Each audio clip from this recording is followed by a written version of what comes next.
That's my chain. Talk shit at this part about how like the world didn't see it coming. That's my chain. Now you know this fresh, right? You didn't know.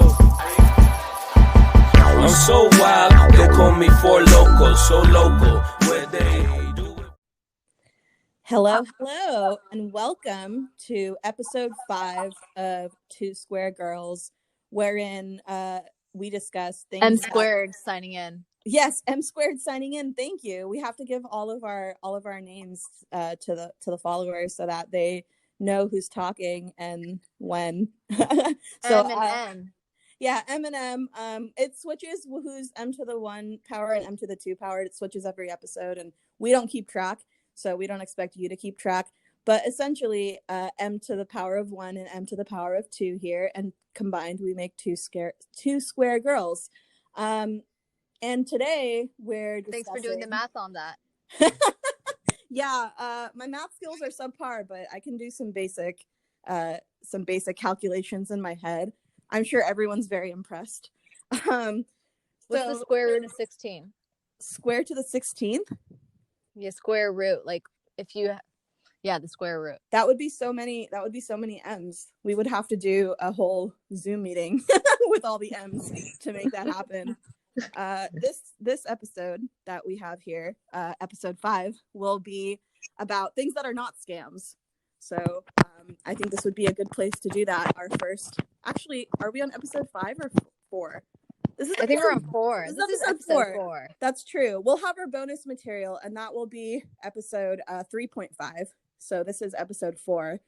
And we're discussing today things that are not scams. This when we were doing our first episode, which was things that are scams.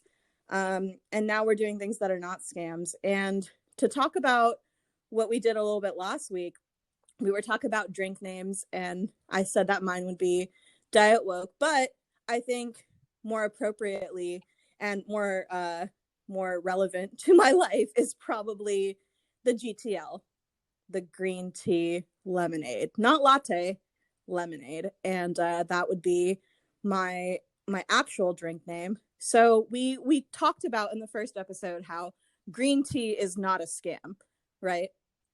Yeah. Green tea is not a scam. Yeah. We placed that firmly in the non-scam column. Why is it not a scam? We have to explain these things in detail if we're defending things that are not scams. It's got some great health benefits.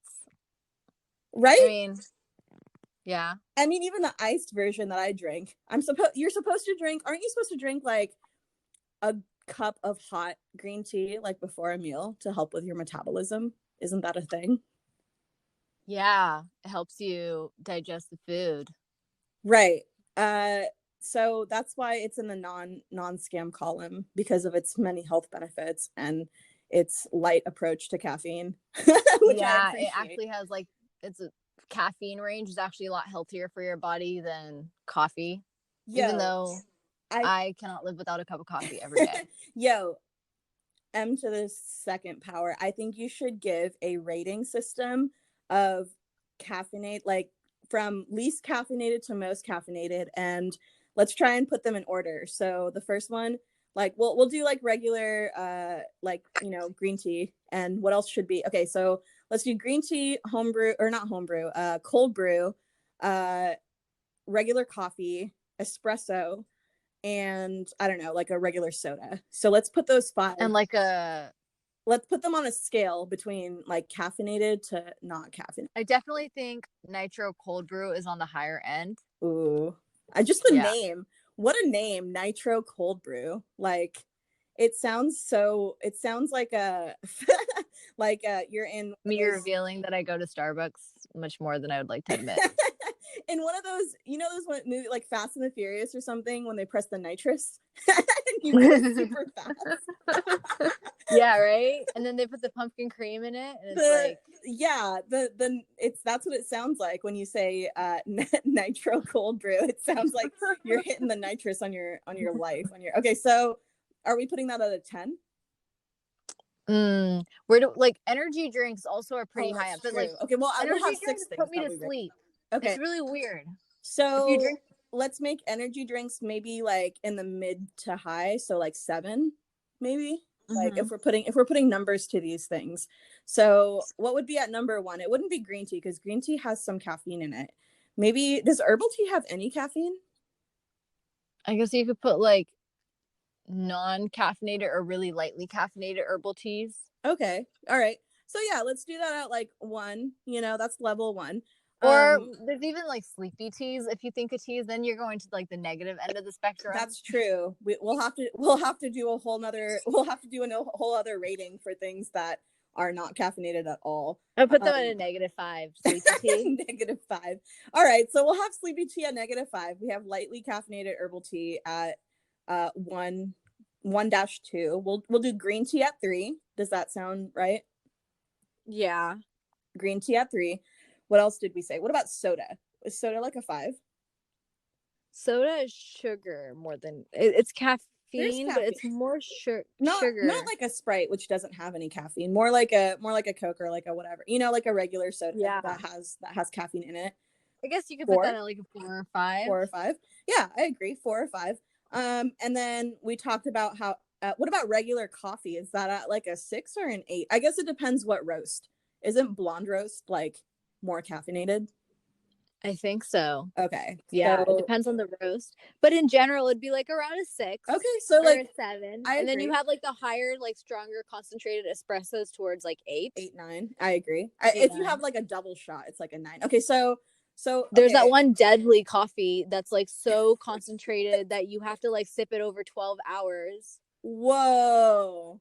That sounds like it's really bad for you. It sounds like it would be something that I wouldn't want to put in my kill body. you if you drink it any faster, honestly. What would they call it? It would have to be something totally like how nitrous cold brew is like, or nitro cold brew is super dangerous sounding. It would have to be something dangerous, but also something that's like, and it makes you feel unnatural when you're in nature, like a dirty Tesla. That would be the best name for a really dangerous coffee. That if a nitro cold brew is a 10, a dirty Tesla is like a 16. Like,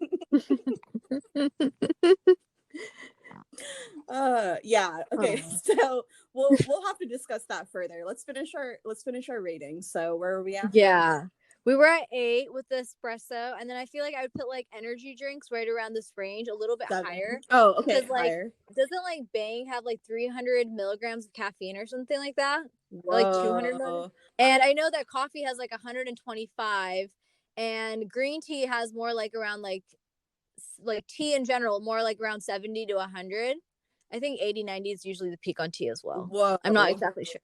300. Okay, I haven't had an energy drink in a long. I think when I used to drink energy drinks, it was when I was working graveyard shift at a not to be named pancake house. Let's leave it at that. I would drink from Whole Foods. I would get Gurus. That's what they were called, and you already know what time it is with a Guru. Like, that's what it's called. It didn't have that much caffeine, but it had like ginseng and like all these other things that are that are supposed to be natural sort of not enhancers, what do you call it, like naturally caffeinated or natural energy type things. So yeah, I think with those ginseng, taurine, but those are just like, it's like those like herbs, that are just like, they have the chemical caffeine. Like we get the chemical caffeine out of like herbs and stuff, or like they synthetically then produce it and then they, Dude, did you know, and I didn't know this, and I still don't know if this is like necessarily what they do, but with decaf, do you know how they strip the caffeine from the coffee? They use pig's blood. Isn't that some Carrie shit right there? Like that's the process of decaffeinated coffee, or like that's one of the processes used to strip caffeine. Decaffeinated coffee.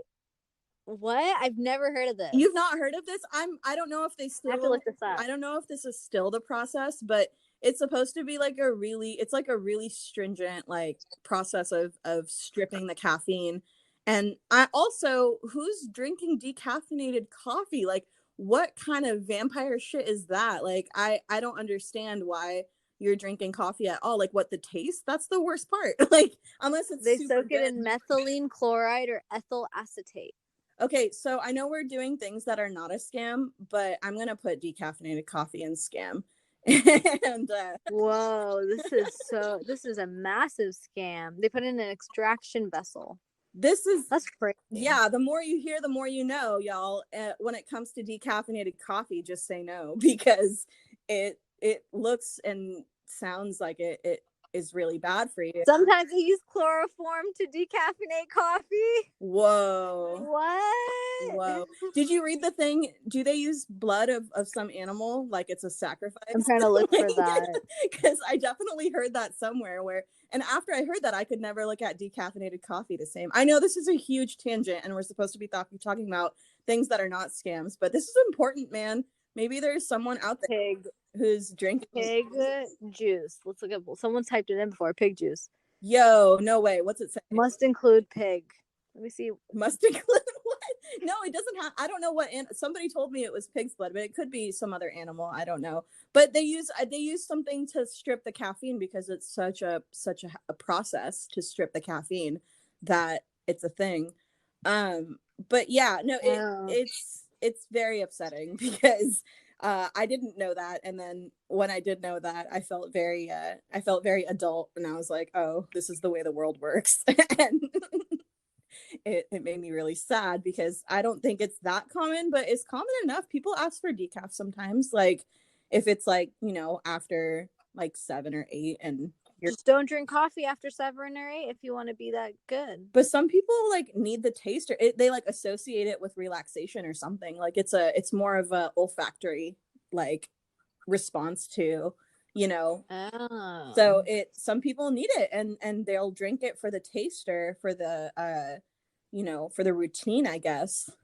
So that's kind of something that maybe we should take a look at. Okay, so we have wandered very far from our original point, and then very far from the point that we made after our original point, which was to talk about the rating system. Okay, so to recap, we have sleepy time tea at -5 on the caffeine scale. We have lightly caffeinated herbal tea at 1. We have green tea. We could have like 0 caffeinated. Technically, 0 would be like it's non-caffeinated tea. That'll be the woke milk that we create. The woke tea, and the woke tea will be slightly higher, but it'll just be water with, I don't know, a drop of like pomegranate juice to make it fancy, and that'll be woke tea. No, we'll figure out our woke products later. But let's talk about our so 0. What did you say 0 would be? Just not caffeinated tea. Then we have 1 lightly caffeinated tea. Green tea is 3 to 4, and then we have soda. Coffee at 5. Yeah, we have soda. Oh yeah, soda. We have 4 soda to 5. Yeah, we have soda at 4 or 5, and then we have coffee at 6. It ranges between like 6 and 8. 7. Yeah. We have your normal non-jacked energy drink.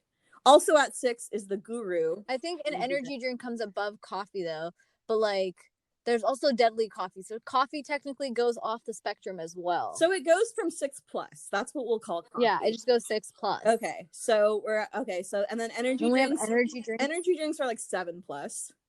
And then how do you feel about those 5-hour energy shots? I think those should just be on a scale of things that are like harmful for you, because those are scams.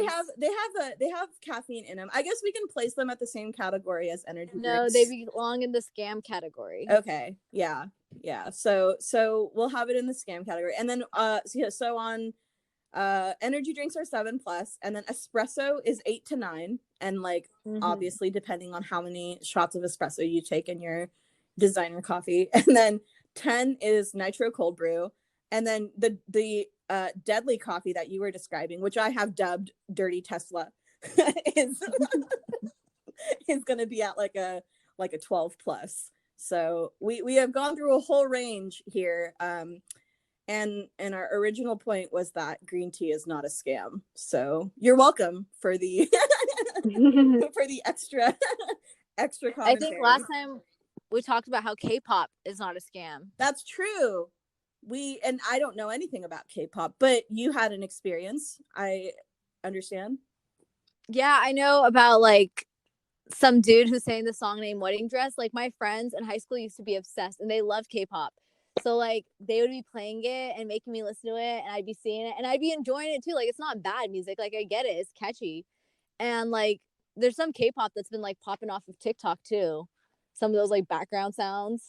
That's so interesting because I have heard of something called, and this has nothing to do with K-pop, but the only thing that I have heard that's even remotely like maybe in the niche category is something called nightcore, which I didn't know was a thing. This was back in the day when I was like tutoring youngins, and someone, and this little girl would play a lot of nightcore, which is like remixes of heavy metal type remixes of stuff.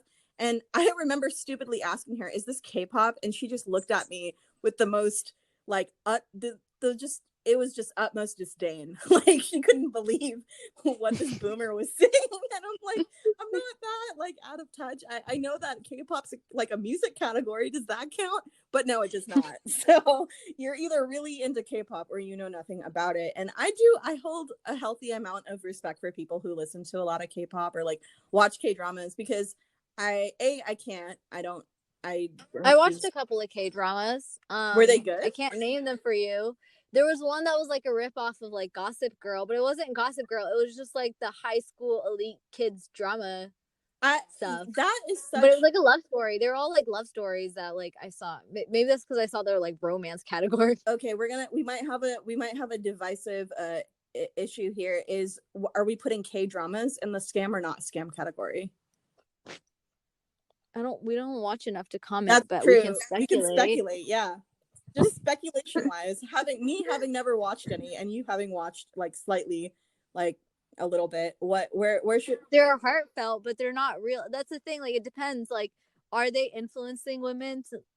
I feel like they're not influencing. I don't know. I didn't know if I was influenced. There are people who are heavy into K. Like it's a thing. It's like it's worse than people. Not worse, but it's on par with people who are really into like like Pakistani dramas or like brown dramas. But I would say it's even more like there's definitely more people who are into K dramas than there are, because you don't hear of the average. Like sometimes you'll come across like a fan of Turkish dramas are super good. I watched a couple of those. I think we can place dramas of any kind, or like K dramas specifically, because it's not the same thing. Obviously, not the same thing as K-pop, but because it's under the same language ish, we can place it under non-scam for now. And then if we have any evidence to, but everything you see on your TV is a scam, and all dramas come through the TV. Okay.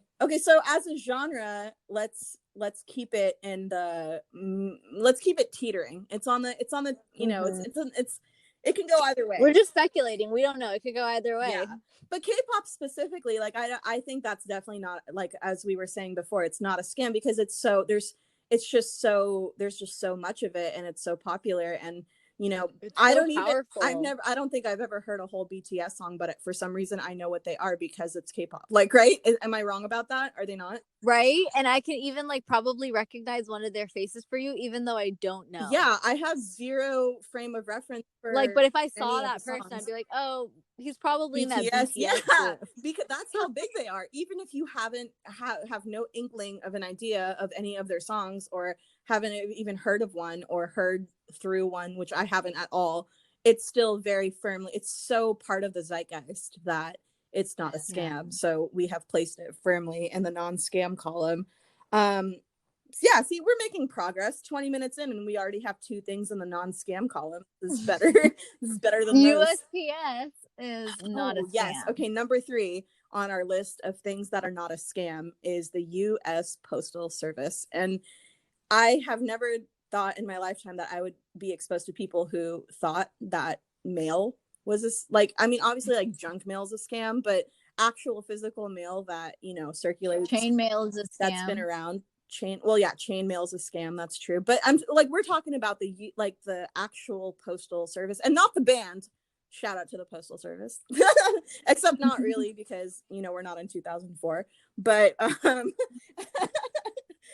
okay, boomer. Okay, no, I'm a Zoomer, not a boomer. Is Zoomer like a boomer, but but is that, I know that's a thing because I saw it on the web, but we're all Zoomers. We're all Zoomers because we're all using Zoom. But then who's not a shout out to our first 2 episodes? But then who recorded on Zoom? But then that's true. That's why the sound quality is so janky, listeners, on our first 2 episodes. And we're still figuring out the technical stuff because we're learning. It's a process. And it's also because the very last thing we want is to be taken seriously. So if our equipment and sound quality was all great all the time, it would be very suspect, because that would mean that we're taking this so seriously that we have invested a lot of time and effort into it. But we've used up a lot of our mental energy to think about some of this stuff. So we got some changes coming through. That's true. Well, we got some surprises along the way. So for the new year. That's true. Keep a lookout on your cover art. Hint, hint. So back to BTS and K-pop and stuff. And no, that we went beyond that. We're back to U.S. Postal Service. That's where we're at. Yeah. We're at USPS. So yeah, so we're not talking about the band, obviously. We're talking about the actual Postal Service. And okay, not to be a total tangent whore again, but the reason, did you know, and I know this because I saw the one and only interview I ever heard with the Postal Service. They were describing the name of their band, and they were talking about how they named it that because they were putting demos, and not demos, but songs. They were sending them through the actual Postal Service to make their music when they were all living in different places at one point. So if it wasn't for the actual U.S. Postal Service, we would not have the band, the Postal Service. Think about that. Hits blunt meme. Bam. That's real. Did you know all these private FedEx, UPS, Amazon, they all depend on the U.S. Postal Service to send packages that they don't think are gonna help them make money off of, they would make enough money off of, because it's their profit margin is too small on those packages, so then they usually use the Postal Service to send those out. What? I did not know that.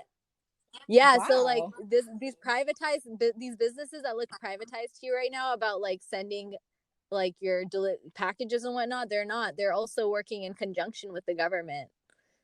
They don't talk about that when they're talking about when this year, when there was that weird thing where people were trying to, what were they even doing? Protesting it, shutting it down? I'm like, what? Yeah. The mail? People, really, the mail is nothing sacred to you? You really gotta. I know, right? I mean, I didn't understand why they wanted it shut down. That didn't make sense. How do you politicize something that is inherently just part of the fabric of society and has nothing to do with politics? It has very little. I guess they were trying, they tried to politicize it because of mail-in votes, but that was not even because of actual mail-in. It was just because people were gonna get sick if you went to the freaking voting polls. That didn't even have to do with, I don't know, the things that this country politicizes. It's bullshit, because it makes it really difficult to do normal things without having to think about whether or not you're making a political statement. Wearing masks, also not a scam, because fuck people who talk about how it's a scam. No, bro, it's not. Wearing a mask is firmly in the not a scam column. Let's keep it 100. And I don't think God said anything about your mask, so it's not a religious thing either. Definitely. Yeah, it has nothing to do with your rights or anything like that. And I was listening to or reading people who were taking the devil's advocate, where it's well, what about all this research and how the companies who are backing up the research that wearing masks is helpful for you, how they're backed by all these pharmaceutical companies, etc. And I'm sitting here thinking, okay, even if it wasn't 100% scientifically viable that wearing a mask is helpful for you and people around you, it's a visual reminder to back the F up. And in that moment, in that case, it is still helpful, because we all know. I think masks protect your rights. You know how? They protect your right to life. There you go, man. It's always weird when people, when some of these demos overlap, the people who are pro-life are also weirdly anti-mask. Where's the logic? Right? I don't understand how you're pro-life, yet you don't want to help the lives, the orphans and the homeless lives over here, the lives that are, you're so pro-life, but you don't care about the lives that are actually alive. Yeah, it's a very awkward awkward thing to consider, because there's so many contradictory beliefs that people hold. But this one, in this very moment, the mask thing, how it's, impacting our very current, like, and like everyday day-to-day lives. Like, it's so awkward when people make they kind of, it's not that big of an inconvenience, like, in comparison to getting a virus that will force you to, stay at home, and it's messing with your respiratory and like giving all sorts of effects later. It's not a huge trade-off, so don't be a dick.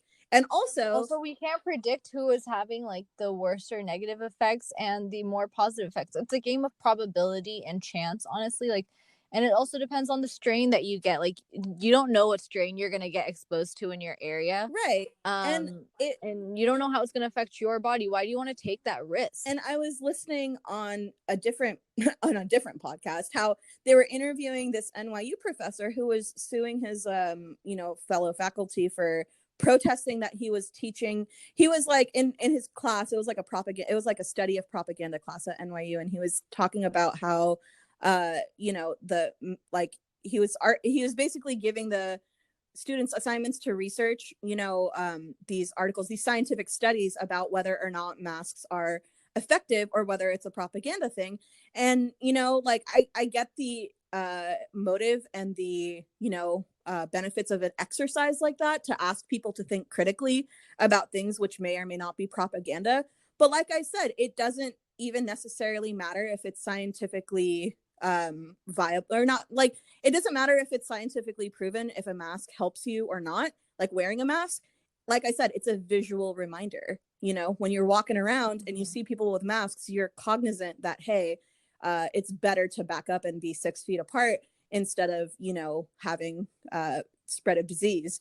Like, so in that manner, it will always work, because it will always be a visual reminder, even if scientifically it's not always, there are varying levels of study to it. So masks, not a scam.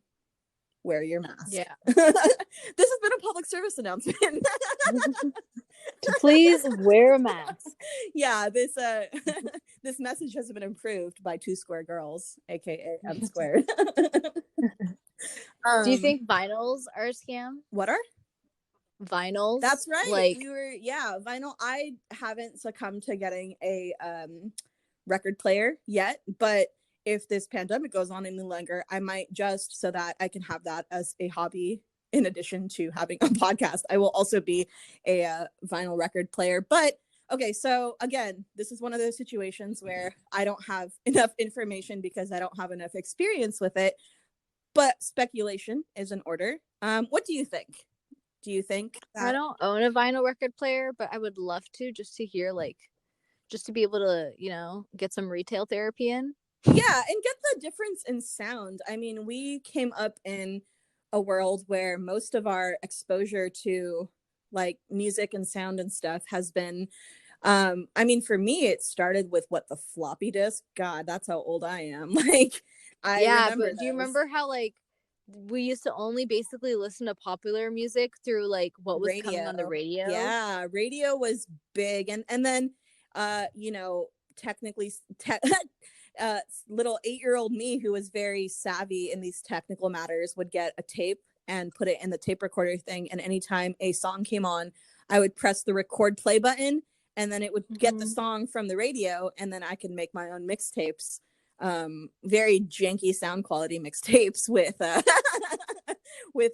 DJ cutting in half the song, because at the very end, because it was from a radio station. So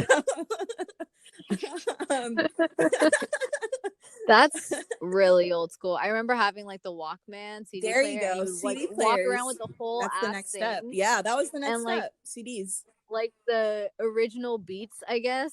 Compact discs. I don't think for half of my time knowing of what a CD was, I knew that it stood for. I mean, I'm sure I did eventually, but yeah, CDs are firmly not a thing anymore, because everything is streaming now, and it's just your phone basically. And we were talking about how iPods and general MP3 players were. Does anyone even own an iPod anymore? I think iPods are like when iPods first came out, people who had Zune and you were like, whoa, you have a what? Like, what is that? I remember my brother had a Zune, and he was very firmly, under the impression that Zune was going to be the next big thing. And you probably don't even know what Zune is, do you? I had a Zune. Dude, you had a Zune? I had a Zune and I had an iPod, but I got the iPod after I got the Zune. There you go. That's what it was. The Zune that's how I think iPods are considered now. Like how back in the day, people considered iPod users considered Zunes. That's what they are now. People don't have them anymore. Because you're right. Like Zunes were the original Android users. Ooh, I wonder if there's a study about people who use Zunes and then people who had Blackberries. I'm sure there's overlap. I had a Zune and a Blackberry. Whoa, what? I had like 3 Blackberries. Yeah, I had Blackberries before they became a thing. I'm gonna put even though they're extinct, I'm gonna put Blackberries in the non-scam column. I love those things. I don't care if they had buttons. They were the best. No, I love that they had a whole ass keyboard. Like that was the best part of The them. only thing that almost ruined it for me was somebody told me that, and this was in the, like 2010s decade. Someone was like, yeah, so when Drake was recording his albums, he would write his raps on Blackberries. And I'm like, aw, like, I don't want one now. Like, I was so upset that this, like, that this mainstream artist that people were like, ooh, this guy's good. Like, in like late 2000s, like he would write it on his Blackberry, and that's how he would come up with his songs. And I was like, aw, like I don't want to be part of that demo. Like I don't want to be part of that I mean, signs of successful people. You could add it to that list as well. I guess. Does he know as a successful person? Yeah. But who was the OG successful person? Steve Jobs, and he was Apple. So yeah. But before him, there was like Alexander Graham Bell, but I thought, didn't he steal the idea from someone? No. He probably did, just the same way Einstein did, because Einstein was a dick and did that all the time. No one ever talks about that. I remember having to do reports on like inventors, or when you're in like 4th grade or whatever, you have to do reports on people, and you pick the people that you know from your very limited like 9-year-old like mind. Yeah, 9-year-old knowledge. So you pick Thomas Edison. And no one ever tells you he stole most of his stuff from like people who were trying to go to patent offices and like get it, and he just took credit for it. And he would like invite other inventors to his home and then jack their ideas. He was the original Zuckerberg.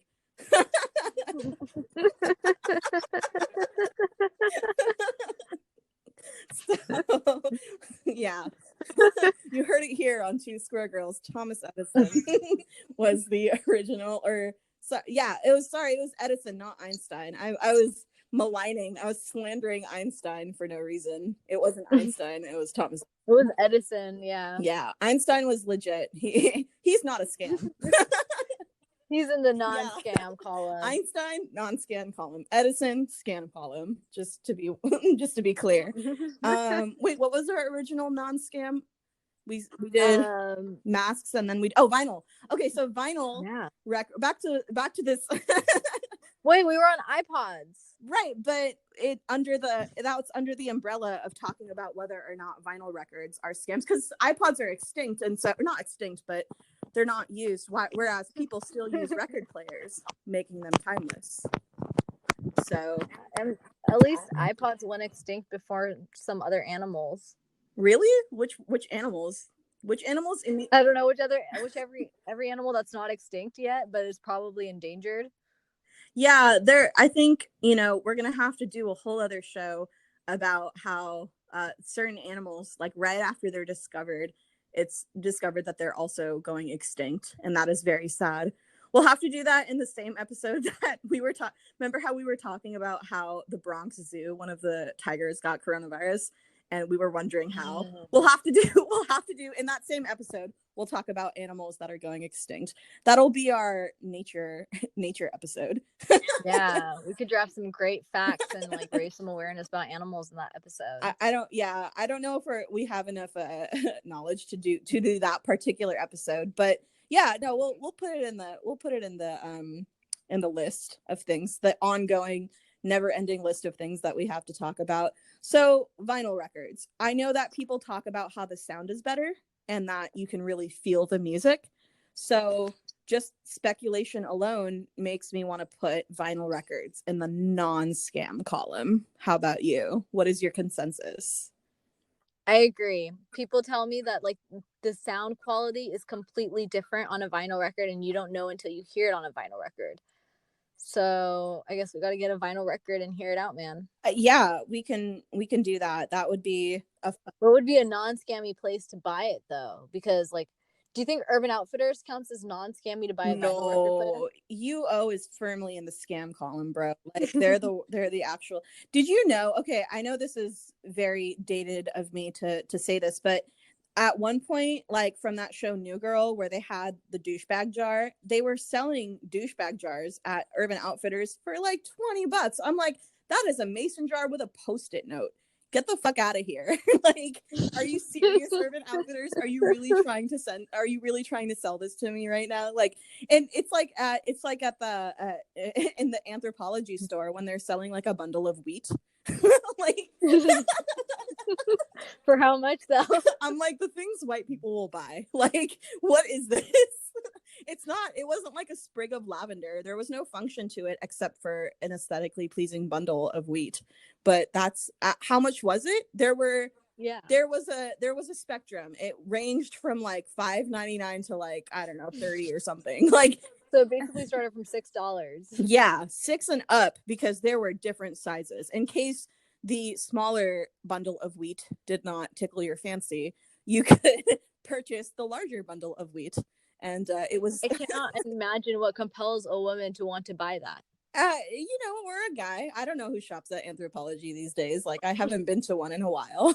So no, you're not wrong though, because these things that people purchase, it makes me feel weird. Because I there's no functionality to this bundle of wheat. It's pleasing to the eye, I suppose. And if you have, It goes in the scam column. yeah, if you're having some kind of like folk indie party, like you could have that, just you could just have bundles of it everywhere. Like, why not get lavender or something that smells nice, or like a bundle of sage, or even just a bundle of herbs, like dried herbs, like that would be cool. But no, it was just wheat. So buying vinyl records, Neutral, keeping it basic. okay, so are we talking about buying a vinyl record or buying a record player? Because those are two, I would think that you need both. You need the vinyl right. record to play on the vinyl record player. True. I wouldn't know where to get like a good quality vinyl record player. I mean, I'm sure online has a bunch of them. I would probably just get a used one if I'm a beginner like that. Like, if I'm not super invested in the outcome of my not the outcome, but rather if I'm not super invested in spending a ton of money in research, I would just look for like a used one on like on a local app that sells, people around you who are selling things, because I'm sure people are selling these things because they don't need them or want them anymore. So picking one up that way. And then in terms of records, I don't know that there are a lot of record stores that people go to locally. Maybe like an antique store, and just picking up, or not an antique store, but yeah, like a thrift store. I think thrift stores would be the place to get, like, I guess when they're open again, to get a vinyl record for not too expensive, just to compare. Because I do think that people who have had the experience of listening to vinyl records growing up, like their parents had a record player, would very much be serious about placing it in the non-scam column. So yeah. So I think our what do you think about music streaming services? I think they definitely fluctuate in terms of scam and not scam. I know people who came up on SoundCloud and then decided that it was a scam because they got too commercial and they no longer serve the artists because they started playing ads. Well, not just ads, but it was like impossible to make. I don't know all of the details, but there are people who are very adamantly non SoundCloud because they didn't like the way that the way things progressed after they put their music on there, or like they took I don't know what the controversy was, but that one definitely went from scam, or from not scam to scam, and then I don't know where it's at now. I think people just use it. It's like YouTube or whatever. People just use it regardless of if you're aware of it and you use it, then and you used to use it, you probably still do. And then what other streaming services? I think it's Apple versus Spotify. I think it's very tragic that Spotify snitches on its listeners at the end of every year. That's that makes me feel weird, because you know how they do the your most played or your most whatever, or like, there's all these lists and stuff, and all these algorithms that evaluate. There's like right now there's like an algorithm or some sort of thing online that evaluates your music taste and gives you a little. I'm like, I don't want you like, back up, man, back up, robots. Like, I'm not trying to have you listen to what I'm like. If I want to listen to Chainsmokers on repeat, that's my business. Like, I don't need the world knowing that. I don't. They try to make it into a story that you could post. For the record, I'm like, yeah. I don't listen to Chainsmokers on repeat. Just, shifty eyed over here. But if I did, this is not like 2017 anymore. But don't worry, no one thinks that. But if I did, it wouldn't be anyone's business. Damn, why are you trying to make it hot, Spotify? Like, what? Telling everybody my business. Like, if I'm if I got JoJo Siwa playing, it wasn't because of me. I mean, I was probably around someone who was listening to it, and it somehow got on my Spotify. Like, no, like, you know what I mean? Like, people are entitled to their own shitty music taste if they want to have shitty music taste. Like, it shouldn't. There shouldn't be like a whole what to do about people who listen to something versus other people who listen to something. If you're listening to a lot of Cardi B, man, like, that's like, you do you. Like, Cardi B was on my top list. Like, or anything else, really. It doesn't. I think music should stay firmly in the, it shouldn't be speckled with this with this judgment that people get around this time of year, when all of these lists and all of your like most listened to, or your most searched artist, or whatever the case may be. Like, it's fun to share with your friends and stuff, but I keep that stuff private. Like, you don't have to know what I'm listening to all the time, like, unless I want to share it and thereby putting out like a playlist or whatever. So I don't know. I enjoy my Spotify Wraps. That's like cool to see what I listen to over the year. Oh yeah, it's like an interesting reminder. It'll be like, this is your most played song, and I'll be like, oh yeah, I was listening to this song a lot when I was going through this experience. I must have really like had a really good experience. It's like, you get to have the positive memories. Well, that's exactly what I was going to say. The pros to that, the pro part of that is that you get to listen to stuff that you heard earlier in the year and then you forgot about, and then, oh hey, like, my wrap up playlist is here about things that I listen to. So yeah, that's the positive part of it, and I don't think you have to share it, but they know. Spotify knows. I also feel a little weird, like, having any. I know that this podcast is streamed on Spotify too, so I gotta be, I gotta be less critical, because they are still very widespread and have a large reach. I don't know. I'm gonna put them in the middle. What else did we put in the middle of of the spectrum? There was another K-dramas. That's true. They're in the middle along with K-dramas. So that's where Spotify is. Apple Music, that's probably the one that most like people that I know use, because even though you do have to pay monthly for it, like, there's like plans, it's not that much, but then also there's no ads ever. And even though Spotify has no ads ever, I think people sometimes like the aesthetics and interface of Apple Music more than they like Spotify, which I know it's a preference thing. It's like Google and Android users or whatever. What other streaming services are there? There's ones that we don't use as much because we're not producing music, like Tidal. Tidal was a thing for a while and probably still is. Anyone use Tidal? I think people who make music and make their own songs sometimes use it, or have at least done a free trial at some point. I've never used Tidal. It's for more, I don't want to say obscure, I guess underground. It's like Bandcamp, but you pay for it. I think you also, if you use Bandcamp a lot, you probably pay for it. I don't really know. I'm not on the music producing side of things, so I don't know much about a lot of these streaming services, but I'm sure there will be. I use Burp. Oh, that's right. Burp FM. Shout out to Bladlock's Indie Rock playlist. still going Yeah. strong after a long time. I remember first discovering them in 2009, I think, and that was a long time ago. I was over You it. shared that with me in like 2011, 2012, and I was Yeah. like, oh my god, I love this. And I would like listen to every single. It's He going released like 112 songs every month. and they're all free. You could when iTunes was it, like the Yeah, and they iTunes were all itself was a thing. fire. Yeah, they were. Yeah, I mean, because there were 120 songs, there were probably consistently like 3 or 4 that I would play on repeat for the rest of that like week or month, because some of the songs were so good. For those who don't know what we're talking about, which is probably all of you, there is this website by a guy in Texas, I believe. His name is Joshua Blalock, just like a random kid. He made a playlist online.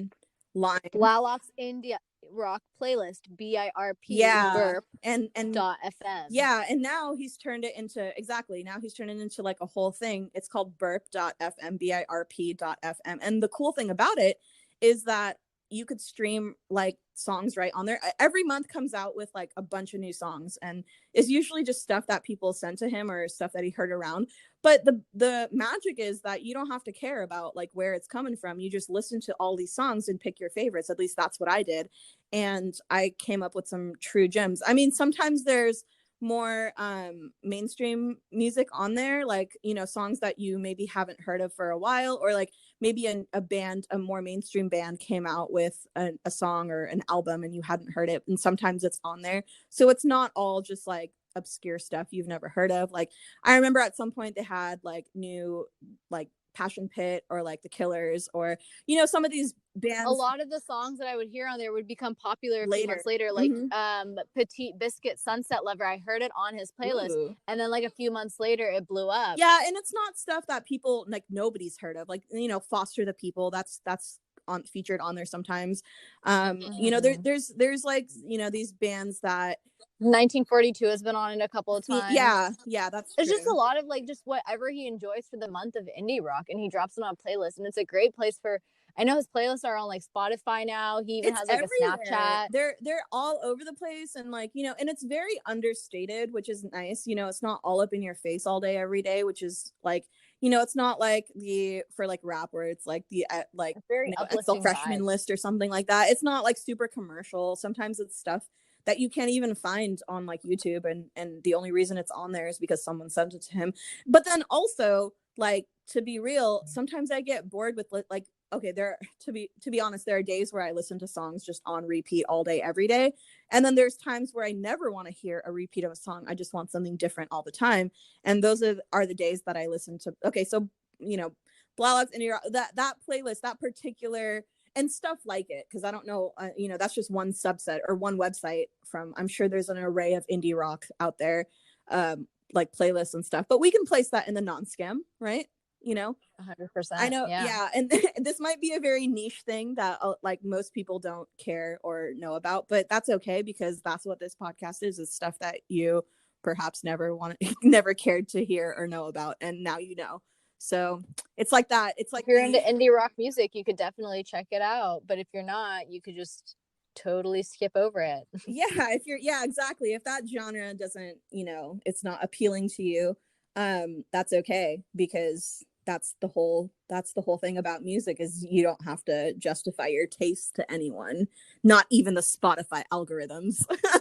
If you guys know of anything else that's not a scam, you could definitely just drop us a tweet at Two Square Girls, or you can send us an email about it, or leave a review about it. Definitely. If you come up with stuff that for sure isn't a scam, or you just think in your opinion isn't a scam, we can discuss it and speculate about it, because that's what we do here. And it's funny because in talking about things that are not scams, we revealed many many other things that were scams.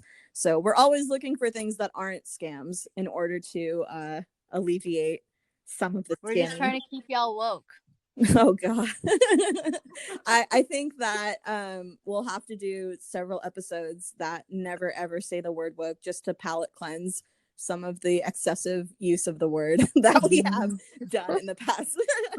No, we didn't use it at all in the first or second episode. The last episode is where we talked about it. We dedicated a whole hour to it. So, I mean, I understand. We talked about other things. Didn't we have we digressed. We did digress. We always digress because digressions are is where the gems lie.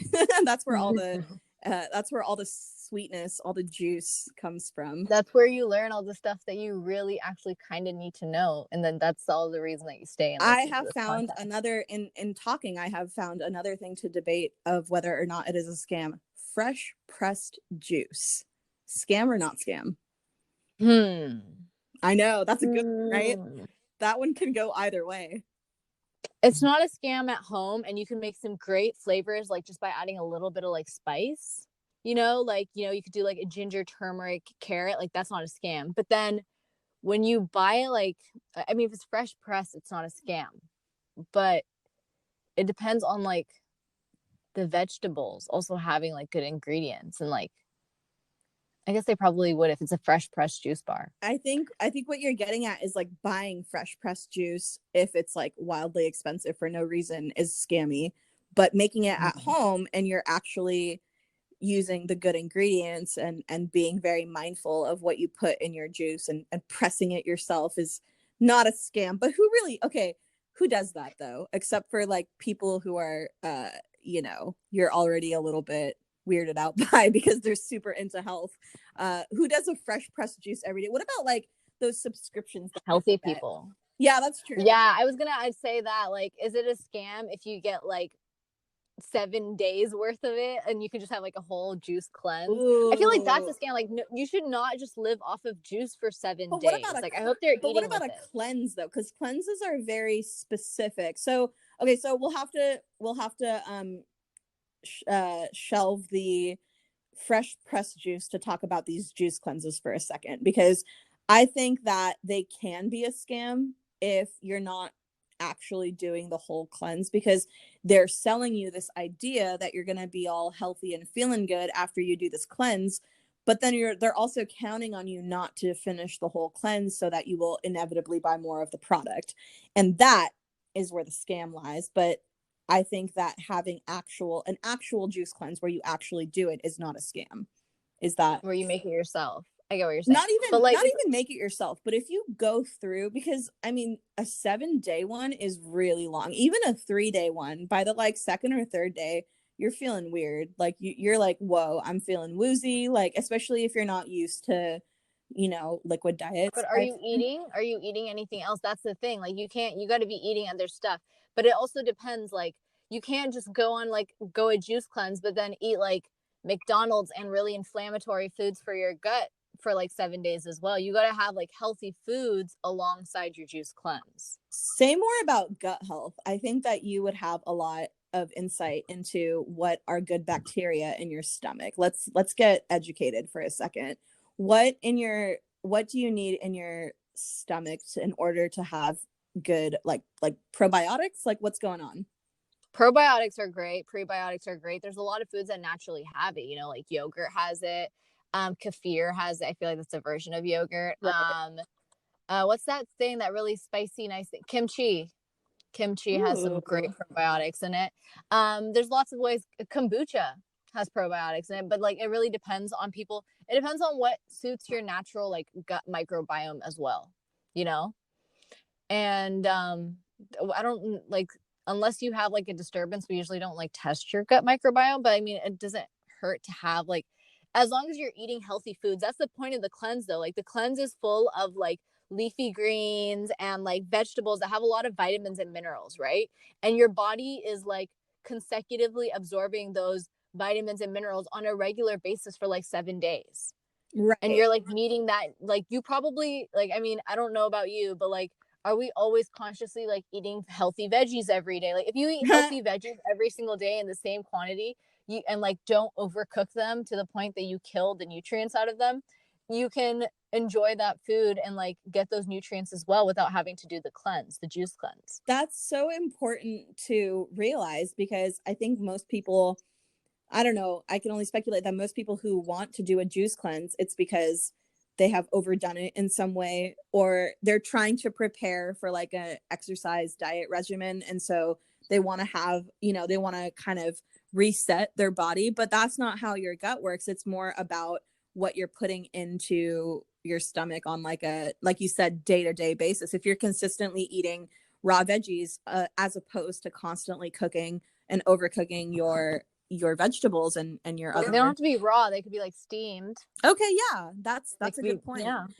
That's a good point. And then so I think that, so like a juice cleanse in conjecture with a balanced slash healthy diet is not a scam, but a juice cleanse just because you ate like In-N-Out for a whole week and then decided to do a juice cleanse, like that's scammy, because you're paying these, they're not very, especially the ones that you buy and not just the like, homemade ones, like they're expensive, man. They're like $70 for like a basic set. And how many days is that? It's maybe like 4 days, if that, like 3 days probably. And what do you get in a basic set? You get like 7 juices and maybe like a couple of like probiotic shots or some extra thing that they threw in, but they're not always, they don't always, especially the ones that are good for you, they don't taste good.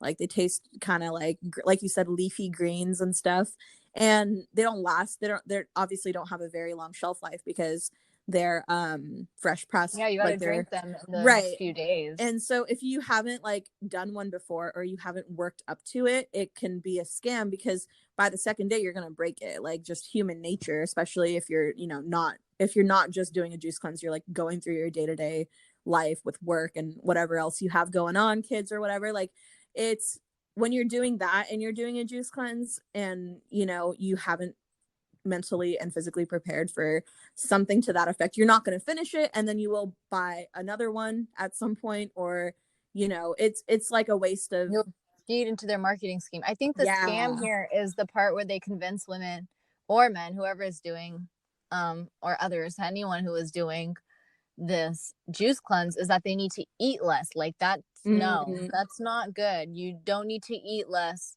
to be healthier. I mean, like eating healthy consistently will fare you way better. And so if you just starve yourself on like a liquid diet is not a diet. Ooh, it does help you lose weight though. I remember when I had like my jaw, when my jaw was wired shut, I could only have liquids, and I lost weight super quick. And because your body was using up your like excess and tissue, right, as energy, but like it's not healthy. Like it's not. That's because you also just had surgery, and then the second you probably could eat, you probably started to adjust eating to more healthier. I don't know. I just remember there was like a 2.5 week period where it was like I literally couldn't eat solids, and like I felt weak. Like I did. That might have been a good time to do a juice cleanse, honestly. Like that missed opportunity right there. But okay, so juice cleanses, it's it's the dependence kind of make it either scam or non-scam. And then let's go back to our shelved item, which is fresh pressed juice. I think like you were saying, the ones that you do, like if you're making it at home, or even if you're making like a simple, like you have a juicer and then you throw in some oranges and get some fresh pressed orange juice, that's not a scam. That's like a normal, as long as you didn't spend an exorbitant amount on the juicer and you do use it, it's not a scam. However, if you're paying $8 to $9 for, which in LA definitely that's a thing, like fresh pressed juice bars are everywhere still there. I mean, fresh pressed juicery. I've definitely gone to fresh pressed juicery and gotten their juice multiple times, right, whenever I'm in. And that place is a chain. That's like the Jamba Juice of fresh pressed juice. You know how Jamba Juice is to smoothies? That's what fresh pressed juicery is to pressed juice, because they, a lot of their stuff is still bottled. Like it's fresh pressed, but you buy it in a bottle. I'm sure they're making it still, but I'm talking about, it's coming fresh from bottles every single day. Like it's not like freshly pressed. I don't know. Is it freshly pressed on the spot? I don't think so. Some of it is, some of it like it's not happening in front of you. Therefore you don't always know. I'm sure it's happening in the back room or whatever, but I'm talking about those places where you walk up and, not the stalls where it's very cheap. It's like, maybe $3 for like a whole thing of juice. Like that doesn't exist in California as much. unless you like go somewhere where it's like a hidden gem somewhere, but these like mainstream type places that aren't chains but are still like fresh pressed juice shops, they they do it in front of you, but also they're super expensive. Like a 6 ounces probably is up like $5+ if not more at some of these spots. And that adds up. If you're getting a couple every day, that's more than you spend on your designer coffee like a day, if that's how much I feel like it's equivalent to getting a designer coffee, but you're true. getting like even less coffee now. But and it's not coffee. It is technically better for you, right? I mean, it's juice, but especially because not all juice is always healthy. Even not all natural juices are healthy because of the sugar amount, the content. Wait, what natural juices? The juices that you like, Odwalla and Naked, like those ones? Well, those yeah, aren't natural. those still have a lot of sugar in them. Like if you read Those aren't even natural though, dude. They just take everything and they like put it into like a massive like they're more like smoothie blender, and then they're like puree concentrate. Right, They're there you not like go. real juice. Yeah, that's what I meant actually. They have they're like more like 10% juice in them. Yeah. Well, no. I mean, even if you go to one of these spots that creates the fresh pressed juice like from a juicer, and they're throwing the oranges and the stuff, and the only time fresh pressed juice wasn't a scam was when I was traveling with my parents, and like you go to like Pakistan or something, and they have those they put the pomegranate fresh pressed oh no, that's a scam. They don't clean that machine. They don't. Why is that machine a scam? It's coming straight from the pomegranate. Yeah, but they need to clean the machine in between. They don't clean the machine in between. Trust me, they don't clean the machine for months. You have sometimes. to tell them what kind of what kind of person doesn't tell them to switch out the. I guess I didn't used to do that, but I saw my parents do it. They're like, yeah, can you? You would kind of expect them to do it, no? Like if it was just that's no, what they're. You can't expect anything. You have to slip them some rippies and be like, bro, clean it, bro, clean it. But because I mean. Yeah, like that part of it can be kind of gross. There's no FDA, so there's nothing, there's no regulation there. But it's a different world. It's like two worlds below. That's the only time it's not necessarily a scam, because you are technically getting fresh pressed and it's not as expensive as it is in general. And like it's interesting because when it comes to juicing and all of these things. And when I say juicing, I don't mean steroids. I mean actual juice. Just to be clear. Just natural, fresh pressed juice. Yeah, it's like, like you're saying, you could do any of these things at home, but who's really going to do that consistently? Like, I know maybe 2 people who make like smoothies at home by themselves, and they're able to actually do that because they have like a routine going. But if you're one of those people who like buys a fancy ass juicer and like uses it twice, then that's a scam. But if you're being consistent, it's not a scam. But then if you buy it, I hope to be that person that like has juice every single day from a juicer. That'd be so nice. That'd be so healthy. I mean, I think we should create an app that a butler just comes up and delivers you fresh pressed juice every day. Just a fresh pressed juice truck that like goes around. Yeah, like an ice cream truck, but for adults. Yeah, and for fresh pressed juice. Just handing out shots of wheatgrass like it's nothing. Shots of lavender. Ooh, lavender is firmly in the non-scam column. I know some people bitch about how sometimes it smells too strong or whatever. That's because you're getting fake lavender. That's what's going on there. People are like, oh, I don't like the smell of lavender. It's too overpowering. It's like, because you're not smelling real lavender. Like, yeah, you're smelling lavender that they sprayed lavender onto. Yeah, or you're smelling some cheap like imitation essential oil that isn't actual lavender, because actual lavender is quite pleasant and not overpowering. And I'm not talking about like the lotions and stuff. I'm not talking about the general lavender, like the almost like lavender flavor type thing where you smell in your air lavender freshener. Flavored like margaritas. Oh, this Dude, is so good. lavender lemonade is, I think I had a transcendent experience the first time I tasted lavender lemonade, and I remember it fondly because the first time I tasted real lavender lemonade, it really blew my mind because it tasted amazing, and it wasn't Like there was nothing in it except for like, you know, the lavender simple syrup, which, you know, they're using actual lavender for that. So it felt real nice.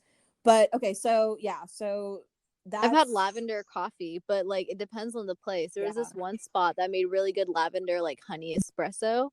I remember, but then Dutch Bros recently had a lavender cold brew, and that it tasted weird. It did Well, not taste good. yeah, that sounds, I mean, It Dutch had that Bros, fake lavender taste. yeah, Dutch Bros is like the fast food of coffee. You don't want to go there for a quality ass cup. You go there when you're, you know, when you're on a late night run and you got some munchies and you want to get something sweet and perhaps caffeinated to go with it. Or you're That's going on like a road trip and you need like a massive yeah. cup of You want coffee. to go through the drive-through because you're real lazy and don't want to go to like one of those nice coffee shops and wait 15 minutes. So that's what you're doing. Yeah, that's, I think that's a good list. Let's do a quick recap before the end of our episode. So we have in the this episode 4, not 5, that I messed up in the beginning and kept calling it episode 5, but episode 4 was things that were not scams. We covered green tea, not a scam. K-pop is K-pop, not a not a scam. scam. And then under the column of green tea, we talked about decaf, which is a horror show. So don't drink decaf coffee; it's terrible for you. Okay, yeah, K-pop, not a scam. US USPS and masks definitely not a scam. Yeah, wear your mask and don't be scared to send mail, you plebes. And then we talked about Vinyls, vinyl. we speculated. The what? We speculated. About vinyl records? Yeah. Yes. So vinyl record and record players, we speculated, but came to the consensus that it's not a scam. And then we talked about this last thing, Streaming right? Oh yeah, services. streaming services. I guess we put depends on whichever ones, you know. Sometimes if they become too commercial, they're scams because they sold out. But that's the dream. Just sell out. Right. Eventually we too will sell out. You heard it here first. So was there anything we missed? And then, you know, oh, Lavender. fresh pressed juice. That's you know, it's mostly not like the thing itself is not a scam, but everything surrounding it. Beware of the pitfalls of the scam of fresh pressed juice. Yeah. And lavender, real lavender, not cheap crappy essential Not the oil. scammy lavender. Yeah, like actual authentic lavender is not a scam. That's a lot of things. So I think we can come to the conclusion that like everything, there's a real version of it and then there's a scam version of it. Like the USPS masks being a scam is the scam of USPS and masks. ooh, yeah. Think about that, listeners. Think about that. Uh yeah, that's a good place to stop for today. Thank you for listening. We told you that our last episode was the last one of the year, but it turned out that our last episode was just the last episode until the next one. So Yeah. we're gonna keep that theme going. And then we'll have some bonus material for you guys someday. Someday soon. We'll do a Work in progress. yeah, we're gonna be reviewing 3 poetry collections. First one will be Ruby Kaur's Homebody because we got to do it for the culture. Yeah. Because the other 2 books that we're reviewing are Halsey's new poetry collection and Lana Del Rey's poetry collection that came out earlier this year. So if we're doing 2 like female music artists poetry collections, we had to throw in the Ruby Kaur. Yeah, and she just recently came out, you know. She's a game changer. She made poetry. She made a whole category for poetry being like number on the 1 on the New York Times. Yeah, and like and getting like its you own know, recognition. it's the caption of it's like it's you know the picture captions that you see everywhere and the Instagram captions and all that. She created the era of Instagram Yeah, poetry. she did create the era of Instagram poets, and for, you know, as much as we talk about how Instagramming breeds contempt, it also is too relevant for us not to touch on. So yeah, so be on the lookout for the bonus material, and as always, you know, be safe, but also don't be Wear a mask. yeah, wear a mask. Don't be a dick. And We'll see you next year. yeah, well, at this point, yeah, we'll we'll reconvene next year. Episode 4 out. Not joking, just joking. We are